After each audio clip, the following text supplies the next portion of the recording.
bukan pemilihan yang bersifat langsungnya yang membuat harga itu mahal, tetapi karena tidak ada institusi yang powerful untuk bisa mengontrol agar tidak terjadi praktek money politik. Nah, kalau pertanyaannya mau dibalik, siapa sebetulnya yang berkepentingan untuk menjadi pejabat? Kan pejabat itu sendiri. Artinya, money politik dimulai dari orang yang punya kepentingan. Kalau Anda menjadi kepala daerah habis 50 miliar, itu membuat orang berpikir, pasti dia berpikir untuk mengembalikan itu melalui praktek-praktek penyimpanan kekuasaan, korupsi dan seterusnya kayak gitu. Jadi ada kompleksitas di situ, ya kan? Nah, pertanyaannya adalah bagaimana untuk mencegah itu? Bukan dipilih ke DPRD. Halo sahabat integritas, jumpa lagi di program Sudut Pandang. Muhaimin Iskandar, Ketua Umum PKB, mengusulkan agar pemilihan kepala daerah dilakukan dengan dua cara. Pertama, untuk gubernur dipilih langsung oleh presiden, pemerintah karena dianggap merupakan wakil pemerintah pusat. Yang kedua, untuk bupati, wali kota dipilih rakyat melalui DPRD, artinya pemilu tidak langsung atau pilkada tidak langsung. Jadi itu dua opsinya. Nah, kita coba diskusi dengan Buya Tafta. Buya, ini solusi atau kemunduran? Itu kemunduran sangat serius ya, bahkan lebih buruk dari Orde Baru kan. Tapi alasannya kan cukup masuk akal, Buya. Soal ya kan pemerintah daerah level provinsi itu sebenarnya representasi kepentingan pemerintah pusat. Yang kedua, selama ini kepala daerah itu kan memang ongkosnya mahal untuk menjadi kepala daerah kalau dipilih langsung. KPK kan juga waktu itu pernah bilang ini masalah korupsi di daerah yang melibatkan kepala daerah itu juga sering kali ditimbulkan karena biaya politik yang mahal. Itu kan yang kemudian dijadikan semacam justifikasi, alasan perlunya ada dua opsi ini. Ya, ini yang saya bilang tadi ini bahkan di zaman Orde Baru gubernur itu kan dipilih oleh DPRD, ya, bukan ditunjuk oleh presiden, yes, kan? Artinya masih tetap ada pemilihan, gitu kan? Kalau poin saya sih semua pejabat publik kepala daerah ya, maksud saya dari mulai bupati, wali kota, gubernur dia harus dipilih oleh rakyat, karena dan karena dia menjadi bagian dari rejim pemilu kan. Artinya presiden dipilih langsung oleh rakyat. Kalau mau sekalian aja presiden pilih oleh DPR lagi kayak dulu. MPR ya. Iya kan MPR ya. Kayak jadi kita melakukan gerakan reformasi tadi dengan mengubah undang-undang dasar untuk pemilu yang bersifat langsung dalam pengertian dipilih langsung oleh rakyat. Itu kan bukan tanpa tujuan besar ya. Dengan alasan alasan besarnya adalah demokrasi ya, yang bersifat langsung, memberikan hak konstitusional pada warga untuk memilih pemimpin yang dia inginkan, yang dianggap baik dan seterusnya kayak gitu. Kan tujuan besarnya itu, ya kan? Sehingga rakyat juga punya hak untuk melakukan kontrol karena dia ikut memilih, gitu kan? Itu tujuan besarnya untuk mendapatkan pemimpin yang baik. Tentu saja ini idealitanya ya, idealitanya. Nah, tetapi kan memang harus begitu, ya kan? Perubahan itu. Nah, makanya dia menjadi bagian dari amanat reformasi, ya kan? Bukan hanya presiden yang dipilih langsung oleh rakyat, tapi semua semua pemimpin ya, kepala daerah itu harus dipilih langsung oleh rakyat. Di dalam praktek ya, memang demokrasi kita terlalu mahal karena kita tidak dikawal oleh sebuah cara pengorganisasian yang benar, gitu loh. Malah itu seperti dibiarkan dan menjadi bagian dari cara kompetisi. Iya. Jadi demokrasi terkesan menjadi begitu liar ya, menjadi begitu mahal dan seterusnya, tidak terhindarkan memang karena dari awal pelaksanaan demokrasi itu tidak pernah dipikirkan untuk menuju yang efisien, bentuk-bentuk kematangan yang lebih terkonsolidasi dan seterusnya, gitu kan? Dulu ada wacana e-voting itu. Jadi masyarakat itu cukup pakai HP aja milih gitu ya, jadi ongkosnya juga bisa berkurang dan tidak bisa dikontrol kan, saya milih siapa gitu dan cepat. Itu kan juga tidak dikalkulasi sebagai strategi untuk mengurangi biaya politik ya. Iya, Jadi kan cara melihat demokrasi ini kayak hitung-hitungan dagang kan. Karena jadi mahal kita cari jalan yang lebih murah, tapi tetap aja hitung-hitungan dagang kan. Kayak Dan bukan berarti kemudian itu juga tidak membuat biayanya jadi murah. ya mungkin juga lebih murah, tetapi kan tidak menghilangkan substansi tentang apa yang disebut dengan money politik. Betul. Ya. Praktek dagang sapinya masih Iya, cuma lebih ceruknya lebih kecil, ya ceruknya lebih kecil. Tapi kan tidak menghilangkan apa Anda bisa pastikan bahwa praktek seperti itu tidak terjadi di DPRD, ya dengan satu dan lain cara. dulu terjadi saat kan? pilih DPRD. Kayak itu. Jadi kalau demokrasi kita mahal karena ada praktek money politik, Bereskan itu harus. segala macam. Ya bukan sistemnya yang dirubah. Bereskan kenapa jadi mahal. Kenapa jadi mahal? Jadi instrumen apa yang bisa kita lakukan untuk memastikan demokrasi kita itu naik kelas dari waktu ke waktu, iya kan? Ada Panwas, ada Bawaslu dan seterusnya, emang efektif. Iya, Iya, kan? itu kenapa teman-teman seperti Rai Rangkuti malah merekomendasikan supaya dibubarkan saja Bawaslu. Iya, karena dia tidak efektif. Praktek money politik kan sebetulnya jenis pelanggaran serius dalam praktek pemilu kan, kayak gitu. Tapi siapa yang ngopeni itu? Penegakannya juga nggak ada. Tidak ada. Kalaupun diproses itu biasanya Pak Kades yang kemudian ditangkap, ketua RT. Nah, kenapa jadi mahal ya? Karena itu semuanya menjadi pasar bebas yang liar ya. Jadi siapa yang punya duit dia pasti punya peluang besar untuk menang, karena untuk mendapatkan suara rakyat tinggal beli aja suara rakyat itu. Dan ini semakin gila menurut penelitian surveinya Indikator Politik kalau nggak salah ya. Pada beberapa tahun yang silam tingkat toleransi politik uang itu hanya 30%. Terakhir sudah 60%, artinya rakyat menganggap bahwa itu lumrah. Berarti masyarakat sebenarnya semakin toleran. Semakin toleran dalam pengertian Pengerti. tidak problem gitu ya. Karena kan dia dapat duit, ya kan? Karena emang kampanye kita kan kampanye masyarakat yang toleran Bu ya. Jadi artinya semakin permisif ya. Karena memang pada dasarnya rakyat tidak memikirkan ya apa yang disebut dengan kualitas pemilu. Itu kan isu politik yang demokrasi itu kan isu elit sebenarnya. High level lah ya. Ya, isu elit, orang yang engage terhadap soal-soal politik gitu kan. Rakyat dalam keadaan sehari-hari kan dia ada yang pergi nelayan, ada sebagai buruh, ada yang sebagai petani, ada. Ya lagi-lagi kalau kita merujuk Amerika ya rakyatnya aja akhirnya milihnya Donald Trump kan. Kayak gini. Iya. Iya, jadi akal sehat harus bekerja, dan akal sehat itu adalah elit gitu kan. Jangan semuanya ditumpukan kepada rakyat gitu kan. Nah, politik elektoral itu kan sisi yang bisa dimanipulasi itunya ya. Bahwa orang pinter sama orang awam biasa itu kan nilai suaranya sama. Buya, apa bahayanya usulan dari Caimin ini?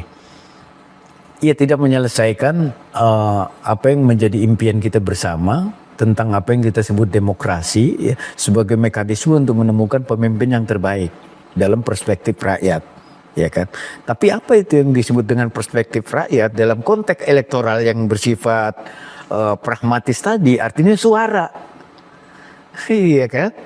Bukan lagi soal ide, bukan lagi soal pikiran. Itu sebabnya mobilisasi dilakukan untuk mendapatkan dukungan suara terbanyak, dan suara terbanyak itu ada pada the lower class, orang-orang miskin. Yang juga akhirnya mudah dimobilisasi lewat politik uang. Itu dia. Mestinya yang kayak gini ini disadari, karena itu yang harus disiapkan adalah instrumennya. Bagaimana untuk mengendalikan perilaku itu, politik uang itu. Saya ini belum pernah ditawari uang nih selama pemilu ya. Baik pilkada, pilpres, pileg itu kok nggak ada yang nyamperin saya untuk kemudian Pak tolong pilih saya. Karena Anda terlalu kritis. Gitu ya. Jadi apa namanya, kalau demokrasi mahal dengan segala deviasi yang kita lihat dari waktu ke waktu sekarang ini, ya bukan demokrasinya, tetapi karena sistemnya tidak dipersiapkan untuk tujuan demokrasi yang baik, yang terkonsolidasi. Jadi sebenarnya pola sinterklas itu sudah terjadi sebelum mereka menjabat sebagai pejabat publik ya, Iya. lewat mekanisme politik uang tadi. Bahkan pun ada yang berpikir bahwa udah dikembalikan aja lah pemilihan anggota dewan juga nomor urut gitu kan. Karena dengan nomor urut itu kan partai punya peluang untuk mencari orang terbaiknya ya, orang yang dia inginkan. Dan mengendalikan anggotanya. Tapi dengan pemilihan yang bersifat terbuka dan langsung kayak gini kan orang yang diinginkan oleh partai belum tentu dia terpilih. Yang punya peluang terpilih adalah orang yang bahkan bukan kader partai, dia baru masuk belakangan sebagai calon, tapi dia punya uang, gitu kan? Dia punya uang. Sisi yang lain, rakyat Lagi-lagi pertarungannya di soal finansial ya. finansial, karena politik kita itu mahal. Untuk bisa dipilih entah itu menjadi anggota dewan, kepala daerah dan seterusnya, ya kan? Nah pertanyaannya adalah kenapa mahal, gitu kan? Bukan pemilihan yang bersifat langsungnya yang membuat harga itu mahal, ya kan? Tetapi karena tidak ada instrumen, ya, tidak ada institusi yang powerful untuk bisa mengontrol agar tidak terjadi praktek money politik. Nah kalau pertanyaannya mau dibalik, siapa sebetulnya yang berkepentingan untuk menjadi pejabat? Kan pejabat itu sendiri. Artinya money politik dimulai dari orang yang punya kepentingan. Rakyat dalam keadaan biasa-biasa saja nggak mikirin politik. Iya. Kayak gitu. Dan kalau menjelang pemilu itu kan bahkan sekarang ini fenomenanya untuk mencerminkan tadi soal toleransi yang semakin meningkat di gang-gang rumah penduduk ya, komplek masyarakat gitu kan, kami terima serangan fajar. Nah, kayak gitu kan. Itu kan sejenis sinisme ya. Sinisme warga yang berpikir ya. Kayak gitu nyindir lah. Itu sebabnya ada fenomena kita lihat entah itu sebagai kepala daerah, entah itu sebagai anggota dewan. Bahkan sampai kepala desa sekarang ya. Iya. Praktek itu mewabah sampai kepala desa. Dan sekarang ini banyak sekali kepala desa yang ditangkap karena korupsi. Karena dia menyalahgunakan bantuan desa. Kayak gitu. Itu pemilihan kepala desa juga seru itu. Praktek-praktek seperti itu. Dan biayanya makin naik nih. Makin naik. Itu sebabnya kita menyaksikan belakangan ini sebuah gejala yang cukup merisaukan sebenarnya. Entah itu anggota dewan, entah itu kepala daerah. Sekarang jadi calon Pak RW aja udah pakai spanduk tuh Bu ya. Poster-poster. Jadi pejabat kita itu yang dipilih tadi itu ya, entah itu kepala daerah ya, entah itu anggota dewan, mereka terasing dengan rakyatnya, rakyat terasing dari pimpinannya karena hubungan mereka bersifat kontrak politik yang Jangka pendek. bersifat Short term. beli putus ya. short term. Beli putus. Iya, beli putus gitu. Nah, agar mereka merasa dekat main di medsos itu tadi yang kita diskusikan, ya kan? Main-main di medsos dengan cara yang murah sehingga mereka dianggap sebagai pemimpin yang baik dan seterusnya. Ya bukan berarti itu cara yang buruk, tapi ini adalah salah satu media yang cukup menggoda untuk mereka muncul di ruang publik dan dianggap orang baik. Gitu. Jadi ide Caimin ini sebenarnya tujuan akhirnya kalau kita lihat, apakah berarti elit partai itu ingin lebih mudah mengendalikan kebijakan? Karena kemudian ya dari mulai proses penentuan para pejabat yang akan menggerakkan roda pemerintahan ini kan juga sudah diatur oleh mereka, sudah bisa dipastikan lah. Kalau saya pengennya dia ya pasti dia jadi. Kalau saya pengennya si B pasti dia jadi, terlepas dari dibalik itu semua kepentingannya apa gitu.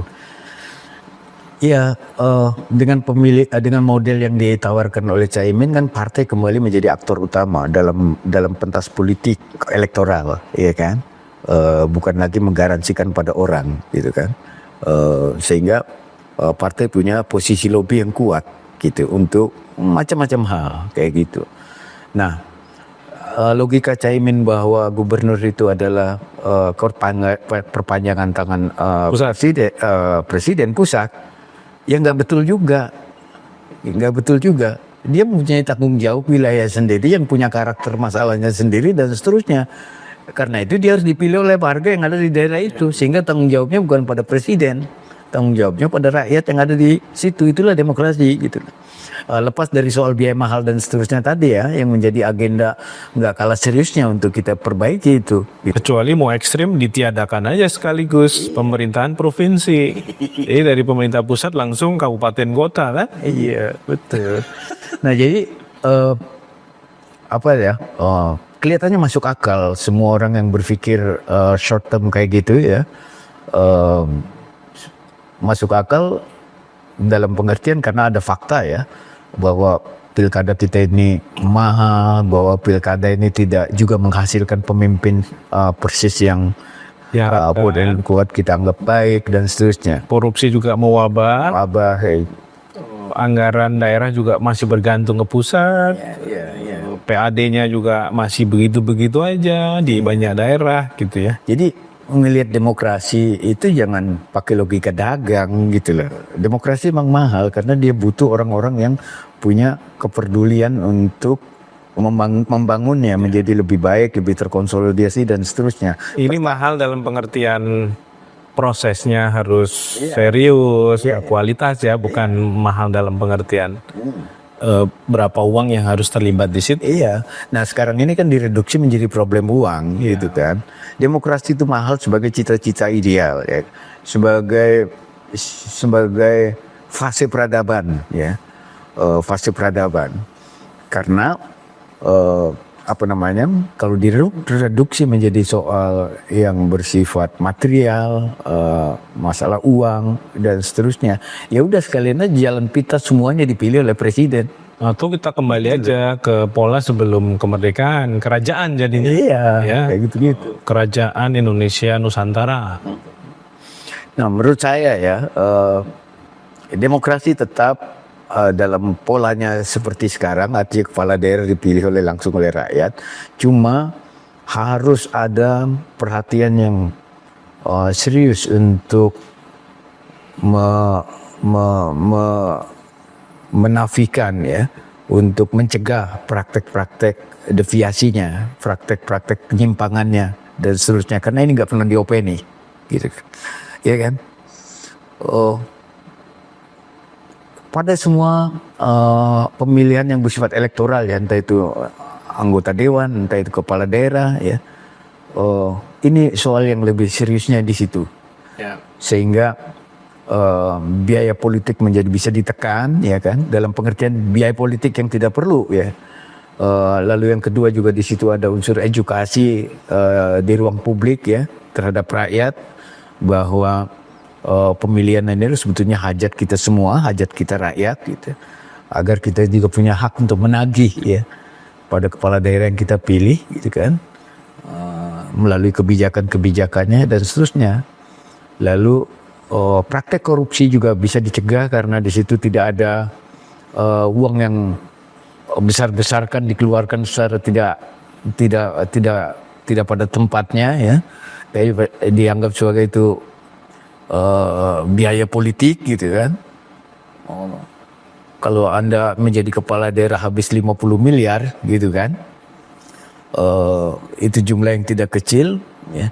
Itu membuat orang berpikir, pasti dia berpikir untuk mengembalikan itu melalui praktek-praktek penyimpangan kekuasaan, korupsi dan seterusnya kayak gitu. Jadi ada kompleksitas di situ, ya kan.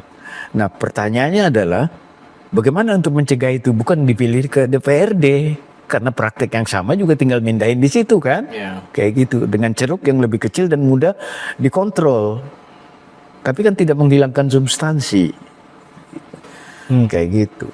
Oke, saya kira gitu ya. Siap.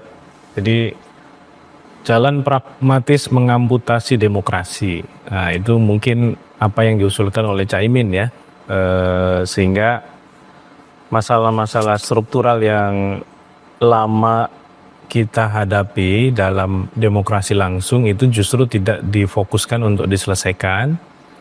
Sebaliknya mencari lagi jalan lain yang mungkin akan jatuh pada masalah yang sama. Sementara substansi demokrasi menjadi hilang karena kemudian pemilihannya menggunakan cara-cara yang elitis. Program Sudut Pandang akan lanjut ke episode berikutnya.